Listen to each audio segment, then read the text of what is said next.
Okay. Okay, it's saying here it's live streaming. And the Yes. participants are coming I'm in. going to mute myself. And people are coming in. So can they see us? Yeah. Okay. So hello, everyone. Thanks for coming. It's great to be with you. At the end of the talk, I'm going to make some billiard trajectories based on your input. So if you could, please, before the talk starts, put some of your favorite numbers into the chat, and then I'll use them at the end of the talk.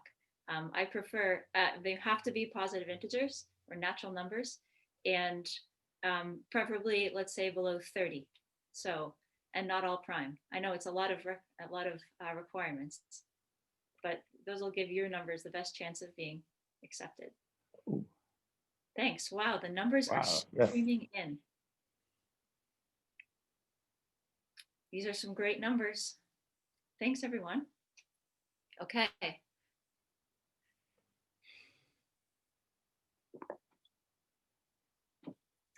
Someone wants to do a word cloud with numbers and figure out what the most popular ones are. We should do that. Do you want me to choose some numbers? Or do I you have want to, can see the chat, so I'll choose the best numbers by some kind of metric and put them in. Okay, who's a winner? 21 is a winner.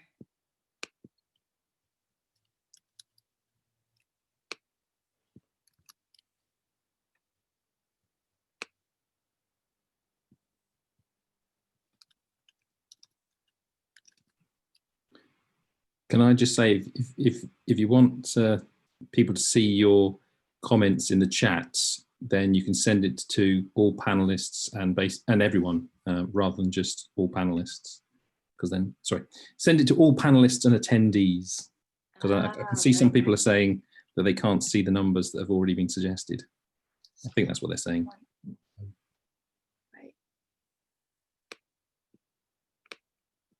Because chat automatically sends it to all panelists rather than all panelists and all attendees.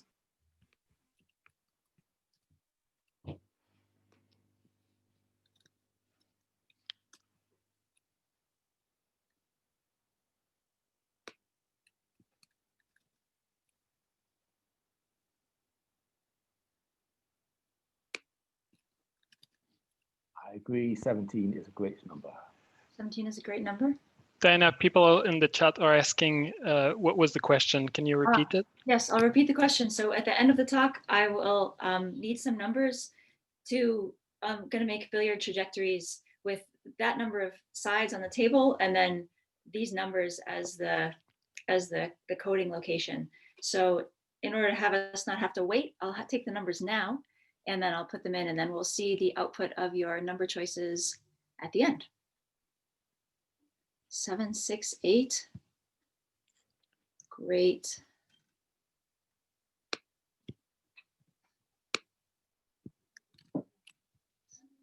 You all like 17. You all like 17 a lot. I see how it is. 17. 17 is prime though.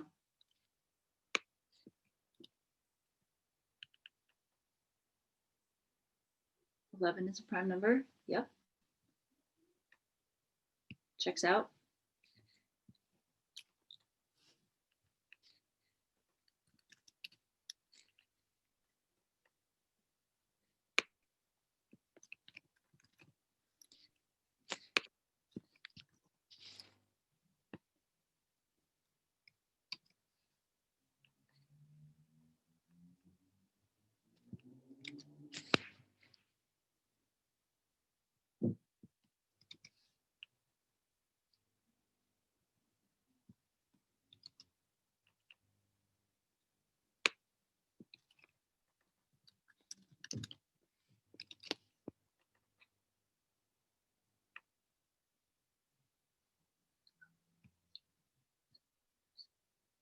$24 is a popular, but not sure why it's popular. Okay, we'll try it. We are now at 100 participants. So do you have enough numbers to get going? I have enough numbers. Thank you. Okay. In that case, I'd like to thank everybody for coming to this event hosted by the University of Glasgow and the School of Mathematics and Statistics in particular. This is part of a series of events being held across Scotland as part of this year's Maths Week Scotland events. So before I introduce today's speaker, Dr. Diana Davis, I'd like to hand over to Dr. Kevin Houston from the sponsor of today's event, the London Mathematical Society. Okay, thanks very much, Ian. I'd like to just share a screen here, so I'll do that quickly. And hopefully you can see the London Mathematical Society webpage. Right, I'm Kevin Houston. I'm the Education Secretary for the London Mathematical Society.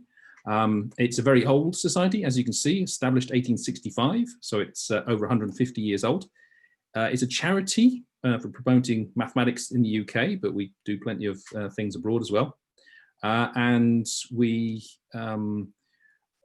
distribute grants to researchers in mathematics, to teachers, and do lots of these charitable things. So last year,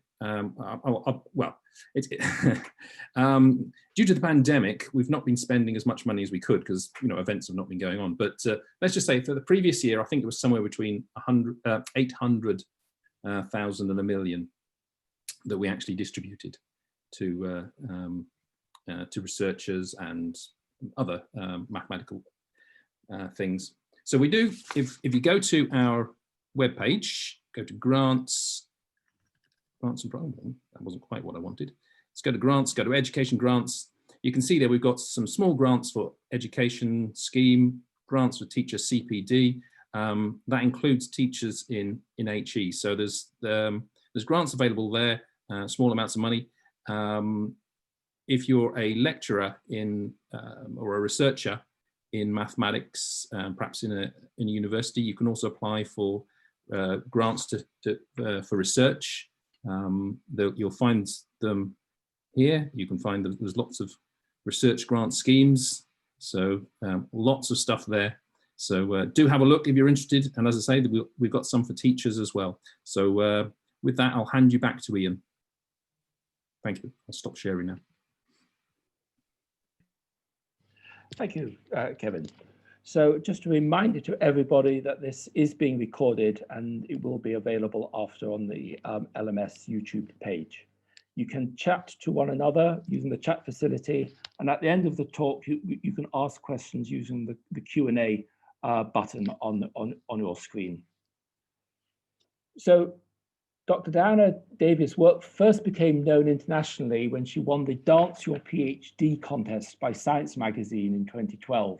And the video that she made became viral in the mathematics community. More recently, she has been creating art and jewelry illustrating her research. She earned a PhD from Brown University in 2013 and has since held positions at Northwestern University, Williams College, Swarthmore College, and Phillips Exeter Academy in the US, where she is now. She has recently published a book on illustrating mathematics and has authored over 15 research papers and has given over 100 talks in 22 states and 9 countries. So it's our great pleasure to introduce her tonight and hear her talk on billiards on regular polygons. Thank you. Well, thank you so much. I'm delighted to be here. If only I could be in Scotland, I would love to do that as well. I hope that sometime I'll be able to go there and meet all of you in person. So thank you very much for the invitation. It's such an honor to be giving this talk. So I just want you to know that I'll be using a virtual background. So the edges of my face might wiggle a little bit. And there's a trade-off between not having my face wiggle and having me in the screen. So given that I'm here, so we're happy that I'm here, and that's the trade-off that we're making. Okay, so I'm going to tell you about billiards on regular polygons. My favorite polygon, as you can see, is the pentagon, and I want to explain all these beautiful pictures that you see here. There's a common technique in math. If your problem is too hard, you simplify the problem. And so what we're going to do is Though I'm first going to explain things for the square, where things are easier, and then I'll generalize to other polygons like the pentagon and other things. And now what do I mean then by billiards? So a billiards is a particle bouncing around inside a polygon. So it could actually be any shape, but we're going to talk about polygons, where the angle of incidence equals the angle of reflection, as in real life. So the ball comes in, it bounces off the side, and it comes out. And we could use any shape. I'm going to talk a lot about the square and the pentagon, my favorites. So why look at the pentagon and various things? Well, as humans, we understand billiards on only a couple of shapes. The square, the equilateral triangle, the regular hexagon, those are things that tile the plane by reflection, their edges. A couple of other special triangles that do the same thing. And now, thanks to my work with my collaborator, Samuel Lelièvre, the regular pentagon. So it's kind of the first interesting example. And as you will see, it's also quite beautiful. And then our same methods generalize to other polygons, regular polygons with odd numbers of sides, like 7 and 9 and so on. Okay, so I'm really interested in periodic trajectories, meaning that that's a trajectory that starts somewhere, bounces around for a while, and then comes back to where it started. So that's the idea. So in the square, maybe you can see that if you have a regular pool table or billiard table, if you just take your ball and you just shoot it directly across the table, it'll just bounce back and forth. And that's a periodic path of period 2. Bounces twice and then comes back. And similarly, you could have one of period 4, like this one here, or you could maybe this one of period 6. So that's the idea there. I care about periodic trajectories because they're really beautiful and you can draw them. And that appeals to me. So here's a question. Suppose you have a square billiard table and you've got your ball and you're ready to hit it. Here it is. And you just want to know, you want it to be periodic and you want to know which direction you should hit it so that it will be periodic, meaning it'll bounce around for a while and then come back. Well, here's the idea. This is a technique in math, which is that if your problem is too hard to solve, change it into a different problem. So what we can do is, so this ball, it hits on the edge, but instead of having it hit there, we're going to just make an extra copy of the table so that the ball doesn't hit, it just goes straight through the edge. And then the same with this green edge. Instead of bouncing off the edge, we're going to make a new copy of the table so that it can go right through. And the same, and so on and so on. But one thing you might notice is that the square at the top has green on the left, blue on the right, and then it has yellow at the top. So we can actually move it down to here. And we can say that when our ball hits this top edge here, it reappears right back down here and then keeps going. So this creates a much bigger table. It's 4 times as big, where maybe things are going to be easier. So what this gives us is the square torus. This is a surface. You might think, wait, a surface? How is this a surface? Well, I'll show you. So we've turned our question about billiards into a question about surfaces. That is a technique as well. So here's our torus. I've got a copy here. What we've got red on the top and bottom and blue on the left and right. And I claim this is a surface. So here's what we do. The first thing is we try to glue the red edges together. So that means that they're the same. Remember when our ball went off the top, it reappeared at the bottom. That's just like our ball coming like this and going across. So we glue those edges together because the ball, when it reappears, when it crosses the edge, it reappears on the other one. And now the same with the left and right. When the ball hit off the left side, it reappears on the right. So what we want to do is we want to take these 2 blue edges and attach them together. Now that's not possible with this beautiful little tube I have here, but we can imagine doing it if this was really stretchy. So first we stick the edges together, and then let's say we pull it out so it's very long, and then we want to attach these edges to each other. How are we going to do that? It's not very bendy. Well, with our infinitely bendy material, we can imagine bringing it around and then closing it up. So we get this surface, which is the surface of a bagel or donut, what mathematicians call a torus. And we say that it has genus 1. Genus is just the number of holes. This surface has 1 hole, as you can see. Okay, and I used your numbers as the genus of the surfaces. So if you gave me a number at the beginning, it might have become a genus, especially if it was even. Okay, so I want to know what periodic directions are, which direction I should hit my ball on the table in order for it to come back to where it started.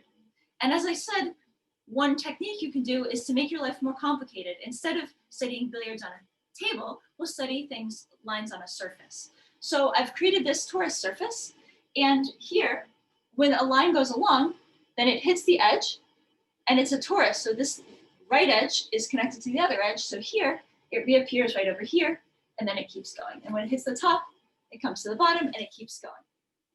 And so this is a path of slope 3/5. And this is periodic. As you can see, it comes back to where it starts. There's no like end point or beginning point.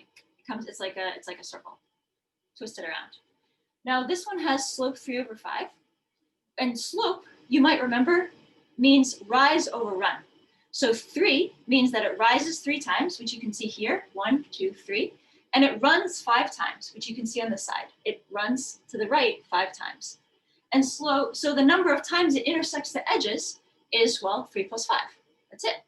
And in general, if it was a slope of P over Q, it would be P and Q. So how about for billiards? I came up with this clever technique of turning this picture of a torus path into a picture of a billiard path by just sort of creating 2 copies of it and putting them on top of each other. Isn't it beautiful? It looks sort of like a basket weave. So now each time it hits the edge, it actually bounces. And so the ones on the right are different from the ones on the left because it bounces here and it bounces here.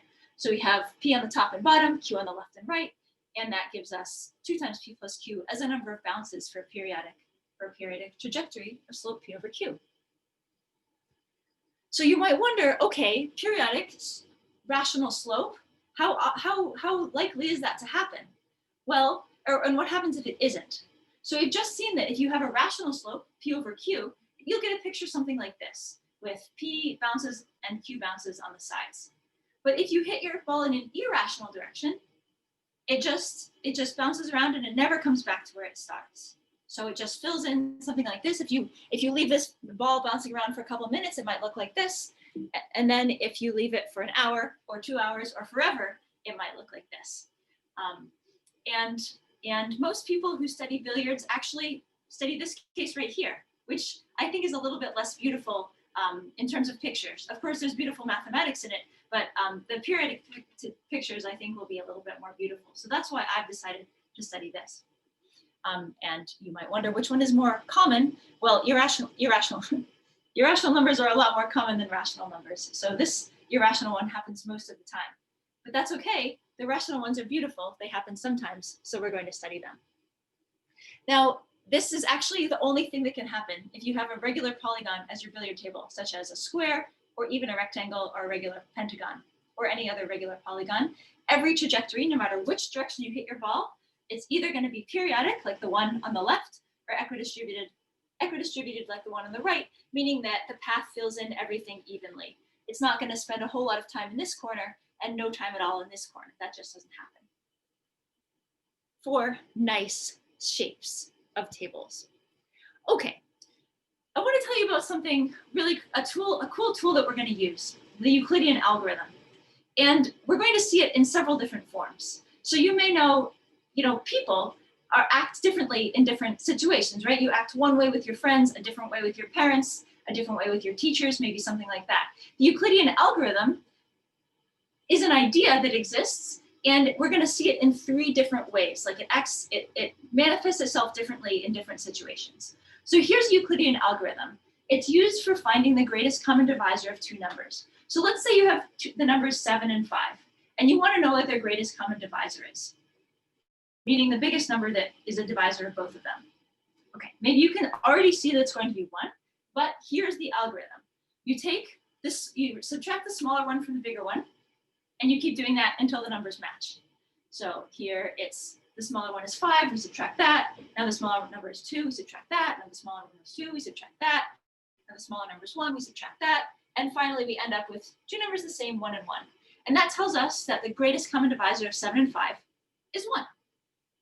Now, this is a really fast algorithm to compute, and you can make a recursive algorithm that's almost instant. So people love this, and it's very old. Euclid came up with it thousands of years ago. Okay, here's the same thing, but in geometry. As you might have guessed, I'm a geometer. I love things that you can see, and so this is how I like to think of this algorithm.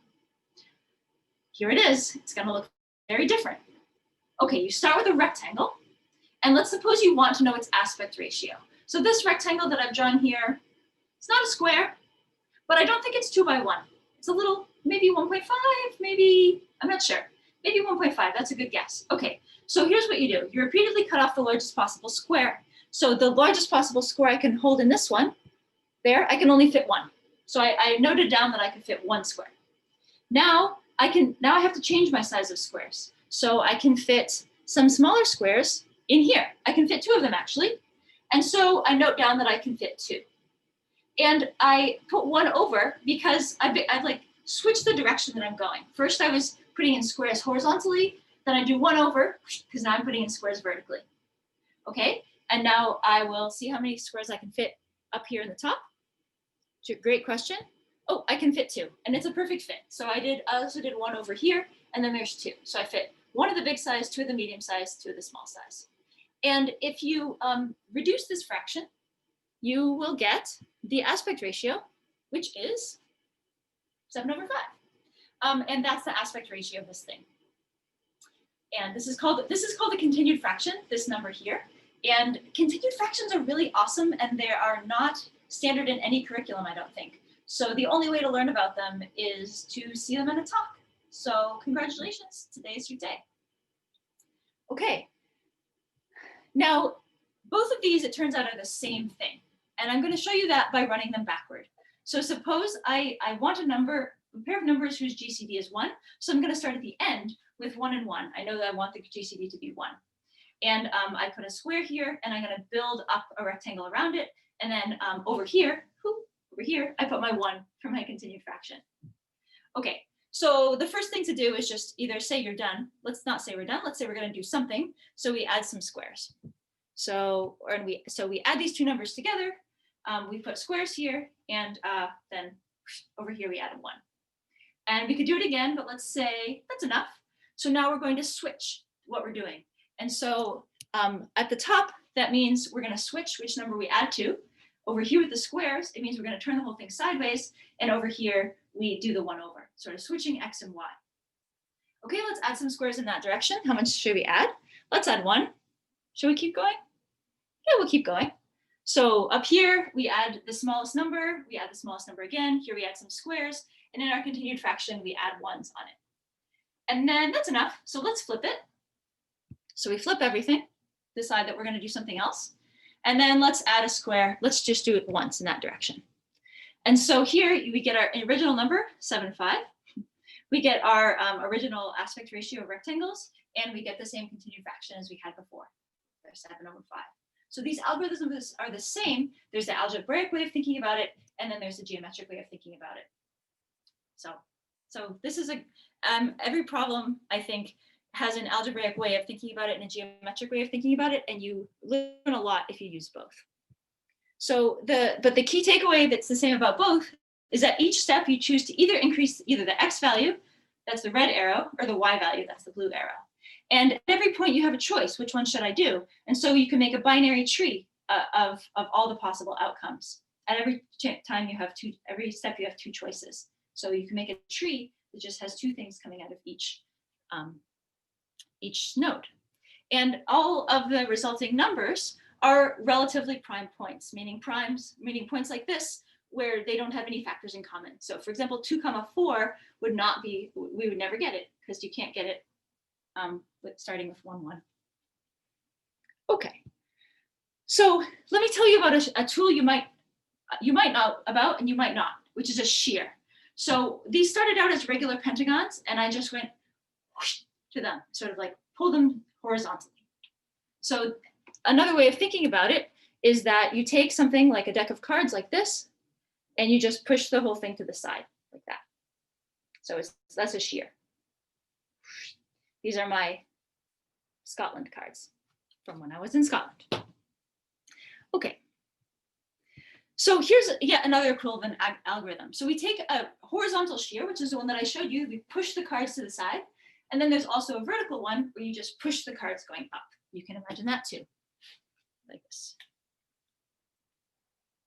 Like that. And so they take the entire, we start with the first quadrant, the positive quadrant, and the one shear takes the whole first quadrant to the blue sector, and the other shear takes the whole first quadrant to the red sector by pushing it up or pushing it over. And if you have taken linear algebra, you like to think about matrices. These are the matrices that we're using, respectively. Okay, so we start with just, in this case, 0, 1, and we apply both shears. Horizontal one does nothing, the vertical one pushes up. Then to our new green point, we apply both shears. We push to the right, and we push up, and we get 2 new points. And then we can do the same thing again with each of our green points. We take our point, and we push it to the right, or we push up, and this other point, we push it to the right. All right, I'm not doing so good with my left and right these days. But you can see that for each point, you choose whether to increase the X or the Y, the X or the Y. And then again, for each of the new points, you choose to either shear horizontally or vertically, increase either the X or the Y. And so we can get new points and new points and new points, and we can keep going. And if you keep doing this, you'll get infinitely many points eventually. And what you get is every relatively prime point. And in this way of thinking about things, you can think about it as being visible points. So if you were standing here at the origin, like our friend Mariam Mirzahani, who's helping us here, these are the points that you can see. So Mariam can see the point 2, 1 right here, but she can't see the point 4, 2 because it's blocked. So we haven't put a point there. So all the points that you get in this process are the visible points. And these represent our periodic directions. These are like each periodic direction, meaning slopes that are rational, is represented exactly once in this picture if we did the entire picture out. Okay, so it puts a tree structure on all the points. Tree meaning that at each point there's one thing coming in. Here it's blue, and there's 2 things coming out. Here they're red and blue. So that's a tree, like a tree, and it also gives every point a location in the tree. So for example, this one here, it tells you that the way to get there was to first do the red, then do the blue, then do the red, then do the red, then do the blue. And so that's how we got here. We could call them 10110. It's like a zip code that tells you where it is. So here's the tree structure that I was speaking of. At each point, say like you start at 1, 1, you decide whether you're going to increase the X value, the 1, and go down, or increase the Y value and go up. And so it gives you this binary tree based on what you decided about which one to increase at which point. And these are all of our lowest terms directions. These are all of our visible points. And you can see, like our friend 7, 5 that we used in our other algorithm with the squares and the continued fractions, here it is right here. And that's how we got there with this algorithm, 1, 0, 1, 1, 0. So there's our tree. Okay, so let me just show you some examples of what billiards on the square look like, so that you can just see the landscape. So this is the one that we saw before, the one with slope 3/5. Pretty nice. I've drawn it so it looks like a billiard table in green. Here's another one. Another one. Another one. Oh, that one's kind of different. So the takeaway message, I could show you more pictures, but the takeaway message about the square is that the slope determines the path, and periodic billiards on the square always look kind of like a chain link fence, like just a bunch of, you could say, diamonds and parallelograms and triangles along the edges. So they all look kind of the same. You can have a favorite, but they're all kind of similar. Okay, so what I really like, evidently, is the pentagon. As you can see, I have them here, and I have many around. So I want to know about the pentagon billiard table. Okay, so you can imagine that this here, sorry, I don't know where it is. There it is a billiard table. And so we have a ball bouncing around inside it. And we want to, it worked so well to use a surface for the square, we want to use also a surface for the pentagon. So here's what we want to do. We want to, if we have a ball that bounces on the green side, we want to create a new copy like this. So I create a new copy like that. But what I want is to have parallel edges that are that come from the same edge originally. So like on our square, we found our red edges are parallel to each other and our blue edges are parallel to each other. So far here, 2 copies wasn't good enough, but we're not shocked because 2 copies wasn't good enough for the square either. So let's unfold it again, and look, we have 2 edges that both came from the purple edge and they're parallel. So we can say, great, those edges are identified, meaning that if you were a little person living on the surface, if you walk out across this edge, you'd reappear on this edge and keep going. So that's great. So we say those are the same. Those are identified. And we keep going and look, now the blue edge has a buddy. This is so great. And if we keep going, we can find a pair for this purple edge as well. And then the yellow edges in the middle have matches and so on. And if we keep going all the way around, it turns out that everyone has a match. So each purple edge has a buddy that's opposite like that. Each blue edge also has a buddy across from it that I haven't drawn in those arrows. And then all the yellow ones in the middle have buddies. So this thing is a surface, a really big surface where all the edges are glued up. And so if you disappear across one, you reappear on the other. And I told you about the genus of our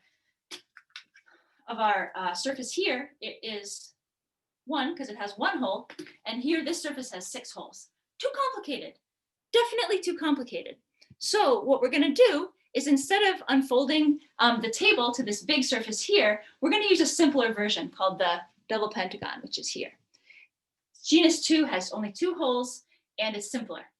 And the great thing about this one is that I have studied this one for my PhD thesis. So let me just briefly show you that video that I made for my Dance Your PhD. Okay, you ready?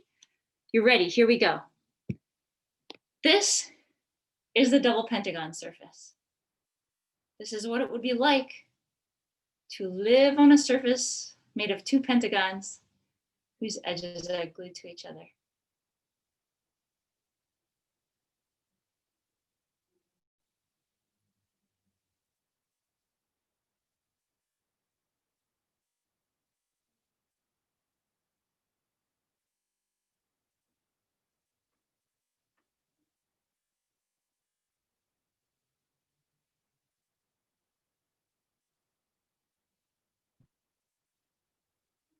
All right, thank you. So that is what it is like. And, okay. And it's just gonna take a minute for the next slides to come up.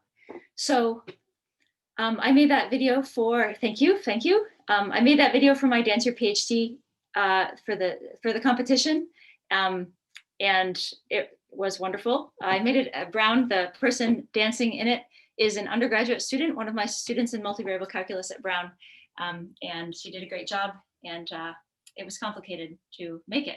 So you can watch the video on how I made it. Okay, so now I want to tell you about a different surface, the golden L. So far nobody has made a dance video about someone dancing on this surface, but you can imagine it's the same thing. If Libby had danced over across the green side, she'd reappear over here.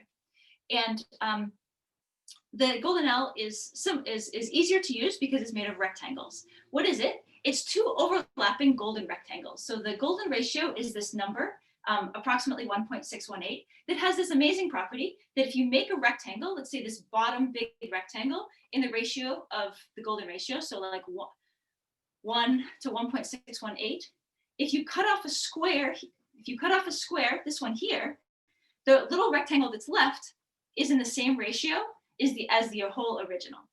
And so people like that. So we make this beautiful surface made of 2 overlapping golden rectangles. The golden ratio is a big deal for people. So it's thought to be the ancient Greeks used it in their architecture. People use it, people love it. So like your driver's license is arguably made in this ratio, an index card arguably made in this ratio, money often made in this ratio just because people like this ratio very much. And it turns out it makes things very beautiful, mostly because of that property that when you cut off a square, you get a rectangle in the same aspect ratio as the original. Now, why am I talking about this? Well, because the pentagon just has the golden ratio all over it. And so it turns out that the double pentagon surface here, which I put in pink, and the golden L surface here, which I put in black lines, are friends. And so this is the mind-bending part of the talk, where you take this picture and you sort of shear it up and you get this picture. Can you do that with your mind? Can you turn the picture on this side? You can turn it right side up and get this picture. Or you can turn this picture and get the other picture. Anyway, that's the idea. They're the same. And you might think, wait a second, but this one, it has bits like hanging out the edge, and this one has bits like empty. But if you move the pieces around, so if you move, if this edge anyway was glued to this edge over here, and so you can move the pieces around and you get the other shape. And you might wonder, like, where's the golden ratio coming from? Well, it's because if you have a side of a regular pentagon of length 1, then the length of its diagonal is the golden ratio. So that 1.618 number that people love so much. And perhaps this is why pentagons are so beautiful and nice to work with. And we prefer to work with the golden L because it's made of rectangles, so it's a bit easier. Also, because my collaborator, Samuel Lelièvre, is an expert in the golden L, and I did my PhD on the double pentagon. And so we decided to work together because we could both bring our expertise to the same problem. So this is another good tip. If you're having trouble solving any kind of problem, maybe a math problem or any other problem, find someone who has different expertise than you and have them work together, because you can bring different things to the problem and then solve it. So this is us working in Samuel's office outside of Paris in 2015. You can see us drawing stuff for this project on the board. Okay, so what happens now? Well, let's see. We could think about periodic directions on the square as rational slopes. We could also think about rational slopes as just vectors that connect lattice points in the plane, like this one, corners of squares in a square lattice. And so to think about periodic directions on the golden L, it's the same thing. You make a sort of a grid out of rectangles from golden Ls, and then you attach the vertices to each other. So those are our periodic directions. Okay, so before we had a transformation that took the whole first quadrant down to the blue sector, and another one that took the whole thing to the top, to the red sector, and now we have 4 of them. And so just as before, we had a continued fraction algorithm that got us all of our periodic directions in the plane, the squares. We can use these 4 sectors in order to find all of our periodic directions on the golden L. So I won't go into it too much, except to say that it's the same kind of thing. We generate all of our periodic directions via the same kind of thing as before. So instead of using, this is awkward. Where's my golden L? There it is. Hello, golden L. We put a golden L in the corner, and we use it to divide the first quadrant into 4 sectors. So from slope 0 to slope 1 over the golden ratio, from slope 1 over the golden ratio to 1, from slope 1 to the golden ratio, that 1.618 number, and then from that 1.618 all the way up to vertical. Okay, cool. And then what we do is, as before, we start with 1, 0, and we apply the 4 transformations. So the horizontal one does nothing, that's the blue one, but this one gives us 3 new points. And then if we apply, we take this point and we apply the 4 transformations to this point, then we get a bunch of new points. And then the same with this next point here, we get some new points. And then the same with this next point here, we get some new points. And if we now we take each of those points that we got and we apply all 4 of the transformations, we get all of our periodic directions. Okay, so that's sort of complicated, but let's look at it here. So we start with 1, 0, we apply a bunch of transformations, we get new directions. This picture is not so cool because it's just a bunch of vectors. Who wants to look at that? What I want to look at is pictures. So here's the thing. just like with fractions, we could say which fractions were most simple and more complicated. We can say that in the pentagon, the simplest direction is just horizontal. And then the next simplest directions give us these beautiful trajectories. And then the next simplest level gives us all these beautiful trajectories. Aren't they so nice? And it makes a tree structure on the set of trajectories. And I think they're so beautiful. I hope you do too. I mean, look at that, gorgeous. And nobody had ever seen these pictures before we started making them. Okay, so here's what briefly, just at the end, I'll talk about a few things that don't happen on the square: symmetry, buddies, and families. Okay, so for symmetry, trajectories have different symmetries. So there are some trajectories that have only reflection symmetry. Maybe you can see the line of symmetry to be, this is so complicated. I don't think I should go into meteorology, but this is the reflection line here for this one. This one is rotationally symmetric of order 3, and then this one is rotationally symmetric of order 9.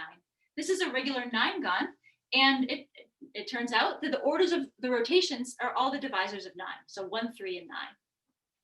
And I'll just show you some more examples of pictures. So here's some paths with only reflective symmetry. They're pretty cool, right? This is the regular 15-gon. They get more complicated. More complicated. Aren't these so cool? They're like bands of trajectory. So and then you get some things that look like spider web, and look at this nice sort of curve that's going along. Very beautiful. So there's some things about symmetry. Okay, now buddies. It's always good to have a buddy. What do I mean by buddies? So buddies are the parallel trajectories in a given direction. So you imagine that you have decided that you're going to shoot your ball in this direction, but you haven't quite decided where you're going to stand. So here I am about to shoot my ball, but I might decide to take my ball and put it down here and then shoot it in this direction. And what would happen if I do that? Well, let me show you. Here are some examples.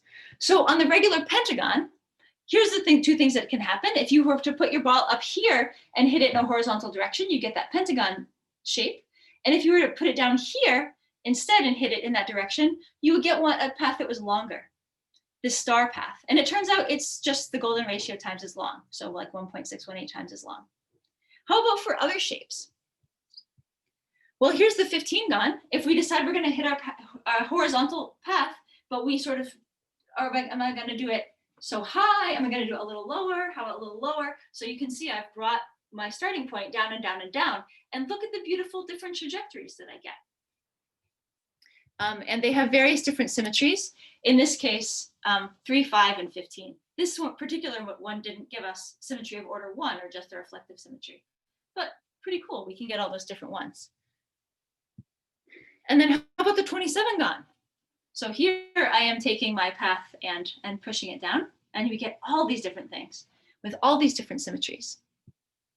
So in this case, symmetries of order 1, that's the one with just reflection symmetry here, 3, 9, and 27. And like this one here, kind of looks like a hexagon, but then if you look closely, you can see it only has threefold rotational symmetry. But look how beautiful these are. And before we started doing our work, no one had ever seen these kind of pictures, mostly because they had not looked. They look sort of like a circle, don't they? But if you look closely, you can see that they have 27 edges. So the takeaway message is that the direction controls the behavior, but in a given direction, there are several different buddies. Like here, these are all in the same direction, but you have 13 different buddies. Okay. So finally, families. This is so I love this one. We made these pictures and I thought they were so beautiful. So I made this website, which you can see here, which showed a lot of different trajectories. And my goal was to make jewelry. So you can see I have this jewelry here. I also have a bunch of ones that I have made. And I wanted to make jewelry for my friends, but I didn't want to make like infinitely many different options. I wanted to know what was the most popular one, so that I could make those. So I made this website, I sent it out to my friends. And I also made a box of earrings. So I want to ask you now, suppose I was handing you this box and I said, take a pair of earrings. You can have whichever one you want. Which ones do you want? They're the same in columns, so pick your favorite column. And it turned out that over and over again, this column was running out. Yeah, exactly, fourth column. Thanks, participant, I love it. So yes, always. This is most common. Yeah, exactly, thanks. So, so that one is the one that most people pick. And then people picking on the screen often pick this one here. And I can tell you that when I bring a bunch of these and I just put them on the table and let people take them, this one always runs out. Like I bring 3 times as many and it still runs out. They're also beautiful, aren't they? So they're kind of similar looking. And being entrepreneurial of sorts, I thought it would make a nice coordinating set. Like you could have the pendant be a big version of that one, and then this earrings be the smaller version. Okay, so, but then there are also, I found later, these more complicated ones. So like what's going on with these families? These trajectories look really similar. What, like, first of all, how can we find more? And secondly, like, why do people like them so much? So let me just show you an example of a family. So here's how it goes. This is tree word 1. So it's like we take a horizontal trajectory and we apply the second transformation in the to put it into the, I don't know, pink quadrant or something like that. And then what we're going to do is we're going to just twist it horizontally. We're going to twist it horizontally, meaning our tree word is going to have a bunch of 1s here. So here's what happens.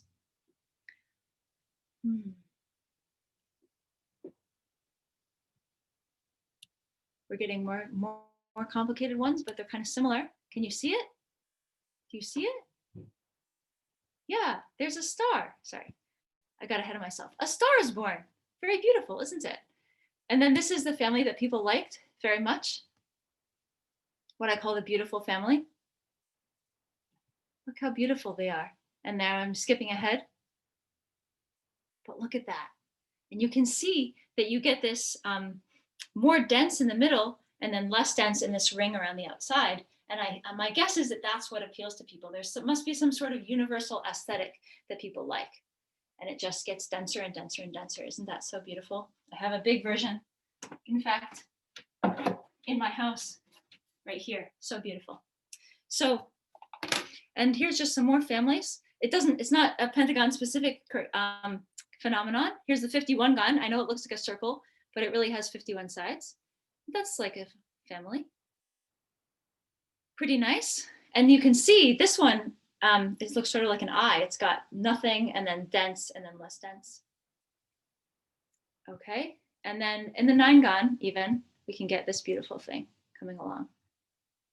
Isn't that beautiful? A star is born, but a different kind of star. And then how about this one? I think this one looks sort of like a shawl. Isn't that nice? Okay, so here's some nice pictures. So my niece had a 15th birthday and I decided to just find some beautiful pictures for her because the universe is enormous. There are so many things. You can pick the number of sides of the polygon, you can pick the direction to hit your vector, and then you can pick the buddy in that direction, just like it's an enormous space. Where should we even look?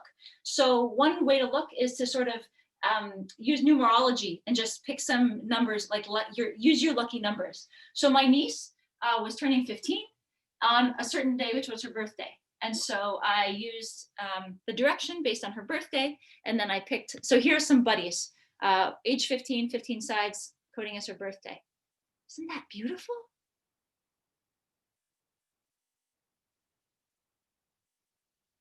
Look at that, huh? Look at that little pentagon that shows up in the middle. Isn't that so cute? And then this one. So the world is vast. And this is another thing to say is that there are so many problems in the world that you could try to solve, that you could work on. The important thing is picking a nice one, a nice place to work, a place that is beautiful and that other people care about. Okay, so that's that. And now I want to go over to CoCalc, and the way that we will choose what part of the world we explore is the numbers that you gave me at the beginning. So let me do that. Here we go.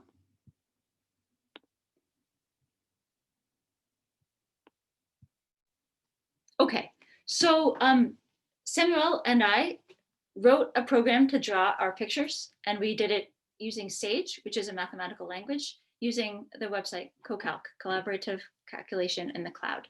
So here's some things. Here's another way to choose. The University of Glasgow, which officially this talk is there, was founded in 1451. So I picked genus 14. So the surface has 14 holes, the polygon has 29 sides, and I picked the tree root to be 51. So 4, that's the direction right here. And look at that beautiful trajectory. Fair enough. How about the London Mathematical Society, which is sponsoring this talk, was founded in 1865. So I picked the genus to be 18. I picked the direction to be 6-5. And look at that one. That's kind of beautiful too. I think it looks like you dropped a bit of water into the pond and you saw the ripples. How about something else? Maybe 9 sides. Look at that beautiful thing. So here's some numbers that you all suggested. You suggested 9, 3s, and 1s. Gets this beautiful picture. You all liked the idea of 21 sides and 3 and 4. You liked 1. Okay, so here is another thing. So this one has 21 sides, which means that possibly the trajectory could have symmetries of order 1, 3, 7, or 21. And this one, which you all picked with your numbers, has symmetry of order 7, which is kind of cool. How about this one? This is a 15 gun, because you all suggested 7, and you suggested 24, so I put it in there. And look at that. So 15 sides could have symmetries of order 1, 3, 5, or 15, and this one has order 5. Look how beautiful that is. And nobody has ever seen this picture before us, because the world is so vast, nobody would ever have looked in this particular spot. Here's another set. A lot of people suggested 17, so I made a 17 gun, and I made the direction also 1, 7. That's kind of nice. It looks like an eye. Many concentric circles. And then people suggested 11. So 11 is prime. So the only possible orders of symmetry are 1 or 11. 1 meaning just reflection symmetry, and 11 meaning the whole thing. And so this one has the whole reflection symmetry. That's nice. Oh. And then how about finally, somebody suggested 6 and 3 and 0. And this one has only reflection symmetry. Maybe you can try to find the axis of reflection. It looks kind of random and bouncing around randomly, but it comes back to where it starts and repeats. And then someone suggested a 7 gon and 23. I didn't want a 23 gon because it's prime, but there's a beautiful thing there. So nobody has ever seen these pictures before us, and now we've seen them. And the world of math is vast, and it's a wonderful life. There are so many things to explore, and I'm delighted to have been exploring them with you today. So thank you so much for your attention.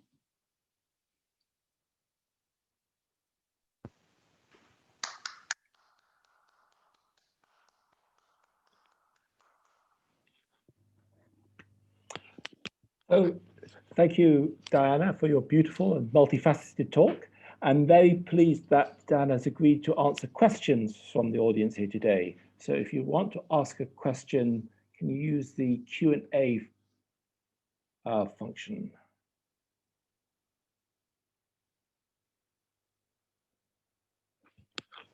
So can you see the questions, Diana? I can see the questions. You want me to answer them directly? Yes. Okay, got it. Okay. So Sophia is asking, how does a trajectory behave in a circle? The circle is really, really symmetric. So if only I had a blackboard, life would be better. But it's okay, I have this piece of paper. So if you have a circle,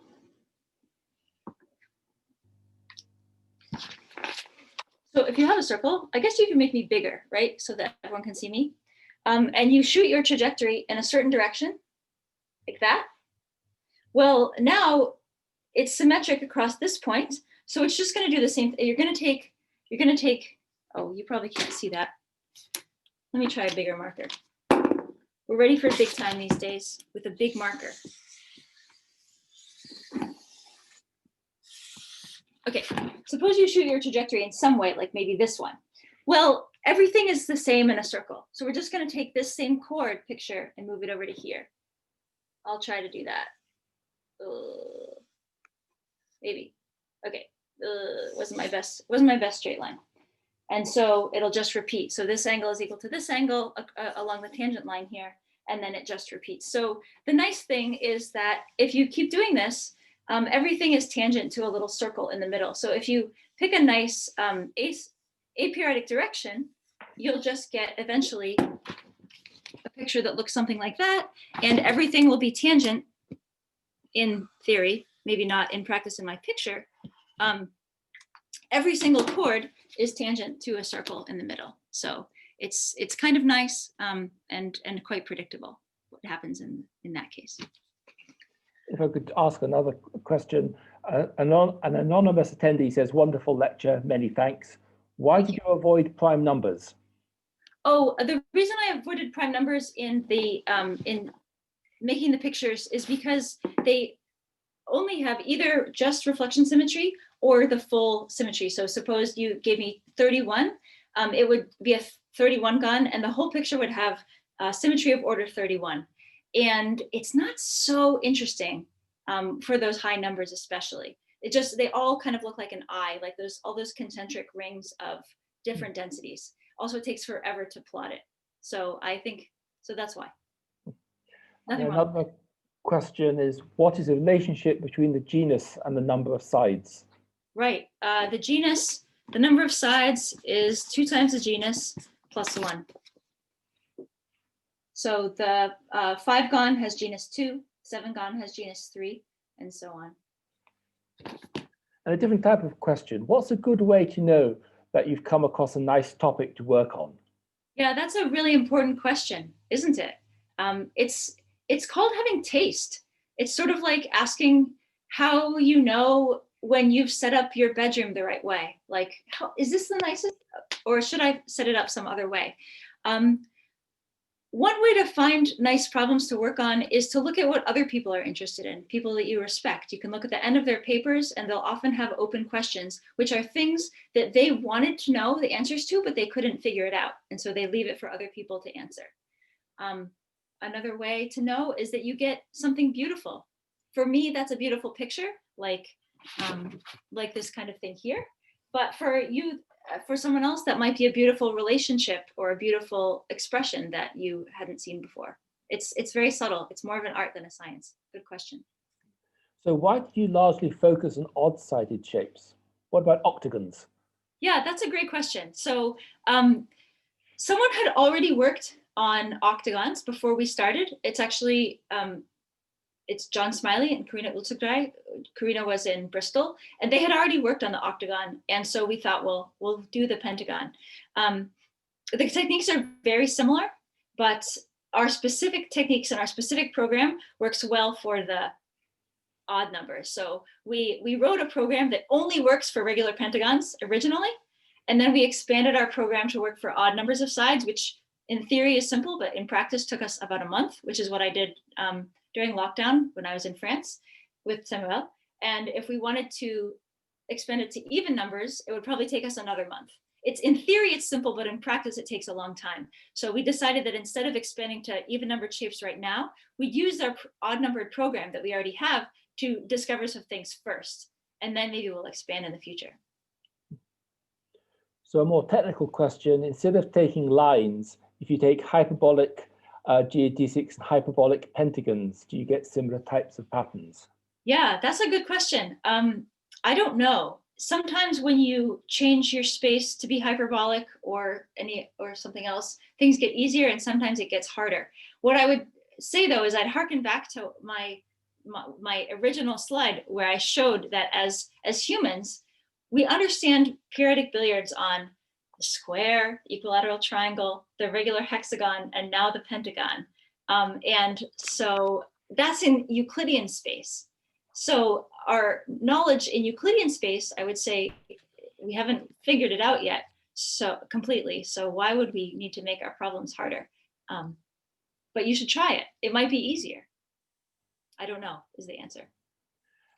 And what do you know about billiards on tables of constant width, like a 50p coin, a cross between a circle and an end-gon? Yeah, right. In fact, I have some right here with me. I don't know anything about them, but you should look into it because end-gons are interesting and circles are simple and kind of nice. I don't know. It's a great question. But I love those solids of constant width. Yeah, shapes of constant width. And even more technical one, tracking over and under crossings. I noticed that periodic paths would form a knot diagram. Is this something that is of interest to knot theorists? Or is it just something that is pretty to think about? That is a compliment to your pictures. Yeah, I have no idea. I suggest that you work on it, and I suggest you start with simple ones. The pictures on the square do look a lot like Celtic knots to me because they have they go in 4 different directions, these 2 directions and these 2 directions, and you could easily make under and over crossings and make them into knots. It's a great question. I don't know for other shapes. Great idea. Any more questions? A couple of more. Can you could the phenomena you noted with the curves of intersection points of trajectories on, I think you said, the regular 16-gon be considered analogous to a caustic curve formed using a cylindrical mirror? I don't know if you're able to answer that one. Yeah, so I think you're referring to a picture I showed with a curve with mirror reflection symmetry on the 15-gon, and it had this beautiful curve of trajectory pieces. So a caustic curve is like, I think you have like infinitely many pieces of trajectory that are all tangent to the same curve, and those can be really beautiful too. What do those look like? They look sort of like, try to make straight lines here, but it's tough. So it looks something like that. You have a whole bunch of pieces of line that are all tangent to the same curve. And that's possible. The only thing is that in this case, interestingly, if you have a table, let's say the regular pentagon, and you have one given trajectory, it only goes in 10 different directions. So twice the number of sides. You can think about for that. For the square, you have 4 different directions, maybe 2 different directions. I might be making a factor of 2 error. In any case, I believe on the pentagon, you get 10 different directions. And so you couldn't possibly have like tangency points at every point. You couldn't be tangent at every single point to a curve because you only have 10 different directions that you're allowed to go. I'm showing you not close enough. Yeah. But it certainly looks like a caustic curve to me. And I think they're really nice when they show up. Good question. I'm going to make this the last question, and it's branching from 2 dimensions to 3 dimensions. What about billiards in 3Ds with cubes, tetrahedrons? Yeah, it would be complicated very quickly. Yeah, so we can study it in the cube with a similar technique to studying it in the square, which is in the square, we have billiards in the square and we unfold it to make a graph paper grid. And then we look at a line in that. And similarly with the cube, if you unfold across its faces, you can make like a cube grid, like 3-dimensional 3D graph paper, cube graph paper, and then look at simply a line in that space. So we could study the cube. And here, okay, I don't know much of, here's my favorite theorem about billiards in polyhedra. So you have a polyhedron, this is a cube, but you have a polyhedron like this, and you have a ball bouncing around inside. And here's the thing, if you have your favorite knot, it's possible to make a custom polyhedron so that you can find a billiard trajectory that exactly bounces out your knot, a periodic billiard trajectory. Isn't that a cool theorem? One thing I have thought about is, and that other people have thought about too, is straight line trajectories on the faces of polyhedra. So I have a theorem about cubes and tetrahedra that was recently extended to the dodecahedron about closed paths on the outside of polyhedra. I did say that was the last question, but there is one good question to end with. What's a good reference if you want to know about more about mathematical billiards? Oh, that's a great Where question. to start? Yeah. Well, I mean, I'm particularly partial to the things that I've written because, of course, they're perfect since I wrote them. Just kidding. So I have a chapter of a book, which is probably here somewhere.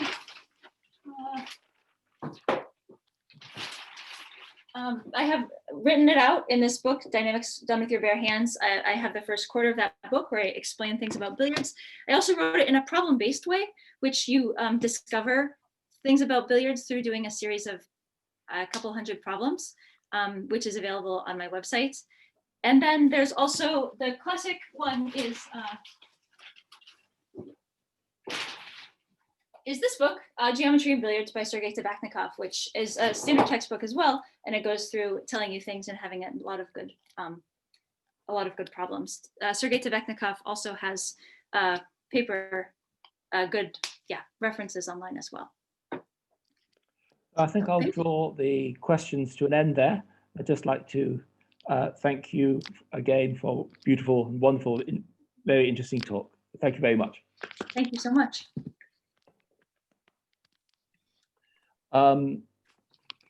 Kevin, this is going to be recorded, and Kevin, did you want to end with something? Or was it Max with details of where we can get the recording? Oh, indeed. Well, it will appear on the LMS's YouTube channel at some point. But I mean, I wanted to finish by thanking on behalf of the LMS. So I'd like to thank Dinah for a fantastic talk. I mean, I thought that was great with lots of lovely pictures and things. I'm a geometer too, so I always love these things. And it's good to see that you've actually made them real and you've made them into necklaces and I don't know, sort of like laser cut things. I'm not quite sure what it was, but it was fantastic. Also, many thanks to Glasgow University for hosting this in Maths Week Scotland.